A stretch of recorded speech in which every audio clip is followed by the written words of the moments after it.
कई दिनों से एक अजीब सी बात हो रही थी। रोज शाम के वक्त हमारे घर के दरवाजे के पास कुछ पैसे रखे होते और मैं बिना कुछ कहे वो उठाकर अंदर ले आती। मैंने बच्चों को यही बताया था कि मुझे मोहल्ले से थोड़ी दूर एक हवेली में काम मिल गया है, मगर हकीकत ये थी कि कहीं भी नौकरी नहीं मिली थी। ये झूठ मैंने सिर्फ इसलिए बोला ताकि बच्चों का दिल टूट न जाए। दरवाजे पर मिलने वाले पैसों से हम चारों मुश्किल से गुजारा कर लेते थे। एक दिन जब मैं घर पहुंची तो मेरी बड़ी बेटी बेहोश पड़ी थी। इसे इस हालत में देखकर मेरे ओसान खता हो गए। मैं फौरन इसे लेकर मोहल्ले के हकीम के पास भागी। इफ्तारी का वक्त करीब था। हकीम ने चेक किया तो मेरी दुनिया ही उलट गई। इसने कहा, तुम्हारी बेटी हामिला है, इसी वजह से इसका ब्लड प्रेशर लो हुआ और वो गिर गई। इसका ख्याल रखें। इसके बाद वो और भी बहुत कुछ बोल रहा था, मगर मुझे कुछ सुनाई ही नहीं दे रहा था। मेरी तो जमीन ही हल गई। बेटी तो अभी कनवारी थी, इसकी तो शादी भी नहीं हुई थी। फिर ये कैसे हो गया? मैंने बे-इख्तियार अपने 12 साल के बेटे की तरफ देखा जो बार बार नजरें चरा रहा था। मैंने इस पर नजर डाली तो फौरन निगाह फेर ली। मेरा दिल डूबने लगा। कहीं मेरा ख्याल सच तो नहीं। शौहर के इंतकाल के बाद जिंदगी ने अचानक करवट बदली थी। पहले इज्जत से घर में रहकर जो भी होता खा लेते थे, मगर अब न कमाने वाला था न कोई सहारा। रमजान में चंद दिन बाकी थे और घर में इतना सामान भी नहीं था कि हम 2 दिन निकाल सके। मैं चंद घरों में काम के लिए गई, मगर सब ने यही कहकर मना कर दिया कि आजकल हालात खराब हैं, हम नई नौकरानी नहीं रख रहे। उनके ये लफ्ज़ सुनकर मैं खामोशी से लूट आती। घर में 2 जवान बेटियां और एक छोटा बेटा था, इसीलिए कोई मदद भी करने को तैयार ना होता। इस शाम भी मैं थकी हुई घर दाखिल हुई। बेटियां उम्मीद भरी आंखों से मुझे देख रही थीं। मुझे देखते ही मुस्करा कर बोले, अम्मा नौकरी मिली। रमजान आ रहा है, शायद किसी को काम वाली की जरूरत हो। उनकी मासूम उम्मीद देखकर मैं खामोश रही। छोटी बेटी ने करीब आकर हौसला दिया कि सब्र करो अम्मा, अल्लाह जरूर रास्ता निकालेगा। कुछ देर बाद मुझे किचन से रोटी की खुशबू आई तो मैं हैरान रह गई। घर में तो आटा था ही नहीं। मैं भागकर किचन में गई तो देखा कि फरखंदा रोटी बना रही थी। पास रखी थैली पर नजर पड़ी तो दिल टूट कर रह गया। वो वही छाना हुआ आटा था जो मैं सर्दियों में परिंदों को डालने के लिए बचा कर रखती थी, और आज मेरी बेटी इसी से रोटियां पका रही थी। मैं वहीं बैठकर रो पड़ी। फरखंदा बस हल्की सी मुस्कुराई और बोली, अम्मा काश आप और अब्बा ने मुझे 8वीं जमात से आगे पढ़ने दिया होता। शायद आज मैं कहीं छोटी मोटी नौकरी ही कर लेती। अब्बा तो चले गए, मगर दुनिया किसी का इंतजार नहीं करती। अगर हम दोनों बहनें पढ़ लेती तो आज हालात शायद इतने बुरे ना होते। इसकी बात दिल पर कहीं गहरी लग गई। वो ठीक ही कह रही थी। इस वक्त हमें समझ नहीं थी कि बेटियों का पढ़ना कितना जरूरी होता है, क्योंकि हर वक्त कोई मर्द साथ हो ये जरूरी नहीं होता। जैसे इस रात हमारे पास कोई सहारा ही नहीं था। रोटी खाने के कुछ देर बाद ही नुमान के पेट में शदीद दर्द उठा। वो तड़प रहा था, लेकिन मेरे पास इतने पैसे भी नहीं थे कि इसे किसी डॉक्टर के पास ले जा सकती। खराब आटे की रोटी ने इसे बीमार कर दिया था। हम सब एक ही तरह बेबस बैठे रहे। पूरी रात यूं ही तकलीफ में गुजरी। फजर का वक्त करीब आया तो मस्जिद से ऐलान हुआ कि सहरी का वक्त खत्म होने वाला है। हम एक दूसरे को खाली आंखों से देख रहे थे। घर में खाने को कुछ न था, मगर दिल में उम्मीद थी कि शायद इफ्तारी तक कुछ न कुछ नसीब हो जाएगा। हमने पानी पीकर ही रोजा रख लिया। भूख की वजह से नींद भी नहीं आ रही थी। मैं सारी रात करवटें बदलती रही। सुबह सवेरे में घर से निकल खड़ी हुई। आज दिल में पक्का इरादा था कि चाहे कुछ भी हो नौकरी ढूंढ कर आऊंगी, और अगर मांगना पड़ा तो वो भी करूंगी। कई घरों के दरवाजे खटखटाने के बाद आखिरकार एक घर से मुझे थोड़ा सा आटा मिल ही गया। आंसू खुद ब खुद बह निकले। सोचा क्या दिन आ गए कि अपने बच्चों के पेट के लिए हाथ फैलाना पड़ रहा है। मैं तेज कदमों से वापस घर की तरफ चल पड़ी। रास्ते में घरों से पकी हुई चीजों की खुशबू आ रही थी और मेरे अंदर की भूख और तेज हो रही थी। मैंने थैली की तरफ देखा। इसमें बस इतना आटा था कि 2 रोटियां बन थीं। लेकिन जब मैंने थैली को गौर से देखा तो दिल बैठ गया। थैली में एक छोटा सा सुराख था और चलते चलते आटा रास्ते में गिरता रहा था। अब अंदर बहुत कम आटा बचा था। मैंने फौरन थैली को दोनों हाथों में मजबूती से पकड़ा और अपनी चादर में लपेट लिया। मैं ना सही मेरे बच्चों का पेट तो भर सकता था, घर पहुंची तो फरखंदा ने थैली देखी और दुख से बोली, अम्मा, इससे कौन कौन खाएगा? मैंने धीरे से कहा, मुझे भूख नहीं, तुम लो और खा लो। और मैं कमरे में जाकर लेट गई। ज़हन में एक ही ख्याल गूंज रहा था कि गुर्बत इंसान को वक्त से पहले बूढ़ा कर देती है। मेरे अपने बाल भी कब के सफ़ेद हो चुके थे। मेहनत करके घर चिल्लाना कितना मुश्किल है ये अब समझ आ रहा था। 2 रोटियों से नोमान और बीना का पेट तो भर गया, मगर फरखंदा भूखी रह गई और मैं भी। रात के 2 बज चुके थे और नींद आंखों से कोसों दूर थी। मैं मुसलसल सोच रही थी कि अब मेरे पास एक ही रास्ता बचा है, चाहे वो कितना ही मुश्किल क्यों ना हो। मैंने अलमारी से चादर निकाली, सर पर ओढ़ी और घर से निकल गई। मेन रोड पर पहुंचकर खड़ी हो गई। रात का वक्त था, गाड़ियां कम गुजरती थीं। जिस मकसद के लिए निकली थी, कदम उठाना भी भारी लग रहा था। आंखों से आंसू बह रहे थे। मैंने चेहरा ऊपर करके आंखें बंद कर ले। जब बच्चों की भूख चीख बनकर दिल में गूंजती है तो माँ अपने आप को भूल जाती है, फिर वो कोई भी कदम उठा सकती है। मैंने खुद को संभाला और आगे बढ़कर गाड़ियों को इशारा देने लगी। आखिर एक गाड़ी मेरे सामने रुकी। शीशा नीचे हुआ एक नौजवान लड़का बैठा था। मैंने बमुश्किल लब हिलाए और कहा, साहिब, कुछ घंटों का काम दे दें। ये अल्फाज कहते हुए मेरा दिल जैसे टूट कर रह गया था। मेरे इस सवाल पर इस लड़के ने मुझे ऊपर से नीचे तक घूर कर देखा और जोर से हंस पड़ा। कहने लगा, बीबी, अपनी उम्र देखो और अपना हाल। मैं क्यों भला अपने पैसे ज़ाय करूं? जाओ यहां से। ये कहकर गाड़ी आगे बढ़ा गया। मैं आंसू पोंछती हुई घर वापस आई। बाकी रात भी यूं ही आहों और सिसकियों में गुजर गई। मैंने तो भूख और गुर्बत के हाथों मजबूर होकर वो कदम भी उठा लिया था जिसके बारे में कभी सोचा भी ना था, मगर वहां भी रुसवाई ही नसीब हुई। सुबह में भूखी प्यासी फिर से घर से निकली।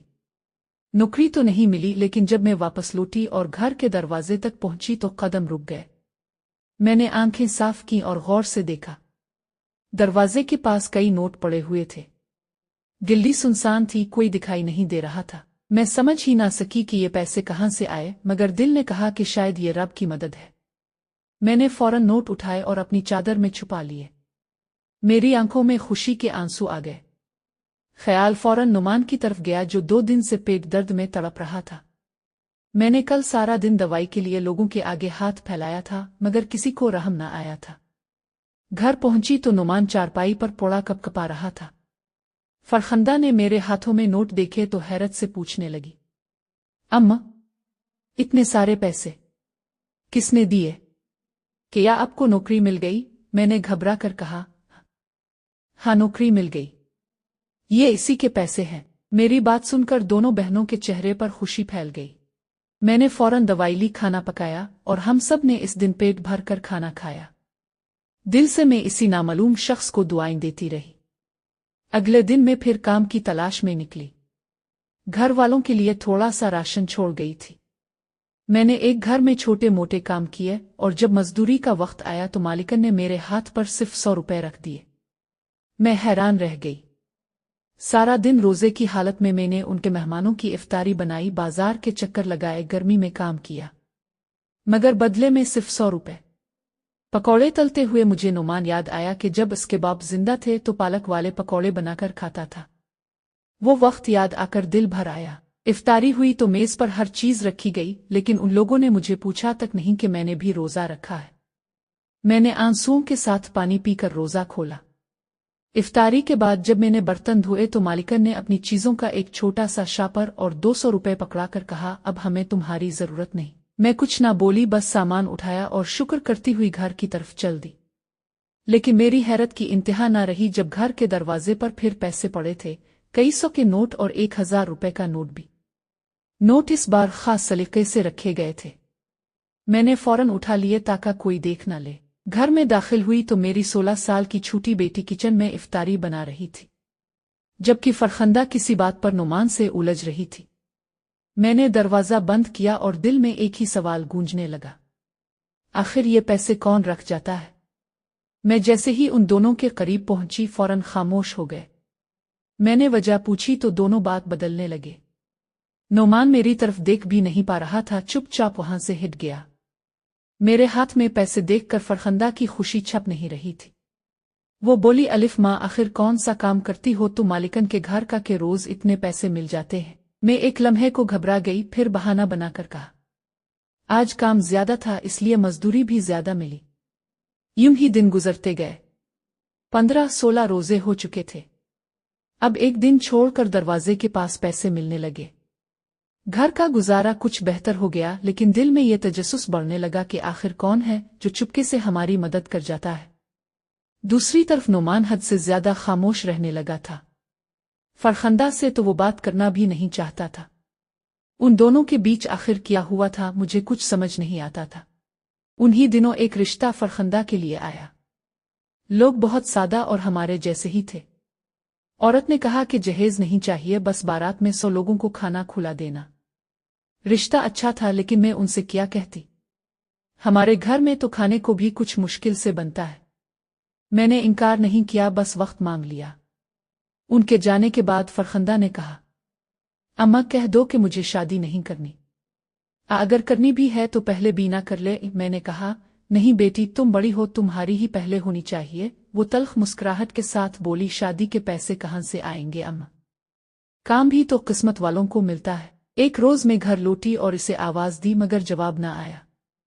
फिर खांसने की आवाज आई। मैं भाग कर गई तो देखा वो पेट पकड़े कांप रही थी। इसका चेहरा जर्द पड़ चुका था। मैंने इसे सहारा देकर बिठाया और कहा कि डॉक्टर के पास चलते हैं, मगर वो बजिद रही, अम्मा मुझे कुछ नहीं हुआ, रोजे की कमजोरी है, थोड़ा आराम कर लूं तो ठीक हो जाऊंगी। बहुत कहने के बावजूद भी वो डॉक्टर के पास न गई। इसी दौरान दरवाजे पर पैसे आना भी कम हो गए थे। घर में फिर तंगी होने लगी थी। छोटी बेटी ने पूछा, मां, मालिका ने अब पैसे देना क्यों बंद कर दिए? ईद आने वाली है, हम फिर वही पुराने कपड़े पहनेंगे। मैं उसके सवाल पर खामोश हो गई। इसे क्या बताती कि ये पैसे तो मालिकन ने कभी दिए ही नहीं थे, दरवाजे पर मिलते थे। 2 दिन गुजर गए, कोई पैसा नहीं मिला और फरखंदा की तबीयत रोज के मुकाबले में बदतर होती जा रही थी। इसका चेहरा पीला पड़ गया था, जिस्म लागर होता जा रहा था। वो तन्हाई में नुमान को डांटती रहती और मैं आ जाऊं तो फौरन खामोश हो जाती। मेरे दिल में बार बार खौफ उठता कि कहीं इसे कोई बड़ी बीमारी तो नहीं लगे। 1 हफ्ता गुजर गया और दरवाजे पर 1 रुपया भी नहीं मिला। इस दिन जब मैं घर वापस आई तो दरवाजे के पास फिर कुछ नोट रखे हुए थे, जैसे मैं उन्हीं का इंतजार कर रही थी। मैंने फौरन उठाए और अंदर दाखिल हो गई। अभी मैंने सांस भी ना लिया था कि हमारे घर के सामने एक कार आकर रुकी। मैं हैरानी से गाड़ी को देखने लगी कि ये कौन हो सकता है। मैं सोच ही रही थी कि फरखंदा गाड़ी से उतरी और इस आदमी ने इसे पैसे थमाए। ये मंजर देखकर मेरी टंगों से जैसे जान निकल गई। गाड़ी वहां से रुखसत हो चुकी थी और मेरी बेटी बड़े सुकून से वही पैसे दरवाजे के बाहर रखकर अंदर आ गई, जैसे कुछ हुआ ही ना हो। मैं सकते में खड़ी इसे देखती रह गई। दिल जोर जोर से धड़क रहा था। न जाने कैसे मैं अंदर पहुंची, मगर सामने जो मंजर था, इसने मुझे मजीद हिलाकर रख दिया। फरखंदा बेहोश पड़ी थी। हकीम की वो बात याद आ गई और मेरे तो होश उड़ गए। मैं इसे अपने कमरे में ले गई और जोर से कहा, मुझे सच बता, ये सब किया है? वो रोते हुए बोली, अम्मा, मैंने ये सब गुर्बत से तंग आकर किया है। भूख देखकर दिल बर्दाश्त नहीं करता था। मैंने गुस्से से कहा, तूने ये गलत रास्ता क्यों चुना? ये गुनाह है। फरखंदा सिसकियों के साथ बोली, अलिफ मां, मैंने गुनाह नहीं किया, मैंने इस आदमी से निकाह किया है। ये सुनकर मैं जैसे पत्थर की हो गई।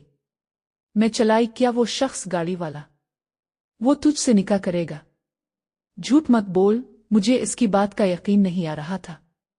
मैंने सख्त लहजे में कहा, चल मेरे साथ चलकर यह गलती खत्म करवाती हूं। मैं ये बदनामी बर्दाश्त नहीं करूंगी। मैं भी रो रही थी, वो भी। फिर इसने हकीकत बताई। फरखंदा ने बताया कि एक औरत है जिसे औलाद नहीं होती। शादी के सालों बाद भी घर खाली था। इस औरत ने अपनी एक जाने वाली से कहा था कि अगर कोई ऐसी लड़की मिल जाए जो उसके लिए बच्चा पैदा कर दे तो वो इसे बहुत पैसे देगी। फरखंदा ने गुर्बत से तंग आकर हामी भर ली। मेरे काम पर जाते ही वो लोग इसे गाड़ी में ले जाते। फरखंदा ने कहा कि वो गुनाह नहीं करेगी, इसलिए इस आदमी ने इससे निकाह कर लिया। शर्त ये थी कि बच्चा पैदा होते ही वो तलाक दे देगा और बच्चा इस औरत को मिल जाएगा।